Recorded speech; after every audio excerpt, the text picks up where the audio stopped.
ஐயனார் துணை சரியில்ல. அடுத்த வாரத்துக்கான எபிசோட்ல நம்ம வானத்தை இருந்துட்டு நம்ம கல்யாணம் பண்ணிக்கலாம் அப்படின்ற மாதிரி சொல்கிறாங்க.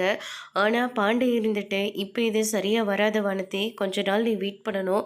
உங்கள் வீட்டில் இருக்க பிடிக்கலன்னா சொல்லு, நான் உன்னை தனியாக ஒரு ஹாஸ்டலில் கூட தங்க வைக்கிறேன்.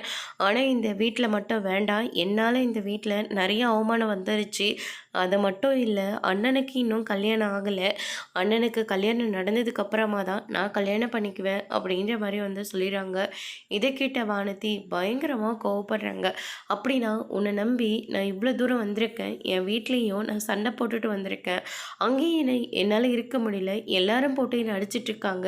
சரி, இங்கேயாவது உன் கூட நான் சந்தோஷமாக வாழலான்னு வந்தா நீ என்ன வேண்டான்னு சொல்லி விரட்டி அடிக்கிற. நான் உன்னை விரட்டி அடிக்கல. நீ இந்த வீட்டில் இருக்கிறத விட நீ ஹாஸ்டலில் போய் இரு அப்படின்ற மாதிரி சொல்கிறாங்க. அதுவும் நம்ம கல்யாணம் நடக்கிற வரைக்கும் தான் அப்படின்ற மாதிரி சொல்லிடுறாங்க.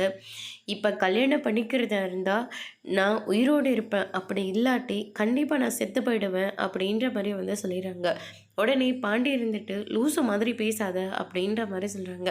பரவாயில்ல, உனக்காக நான் இவ்வளோ தூரம் வந்தல, உனக்காக நான் இவ்வளோ அடி வாங்கியிருக்கான்ல, என்ன நீ லூசுன்னு சொல்லவ, வேறு எதுனாலையும் சொல்லவ அப்படின்ற மாதிரி வானத்தை இருந்துட்டு நெருப்பு வைக்க போகிறாங்க. எல்லாருமே ஷாக் ஆகுறாங்க.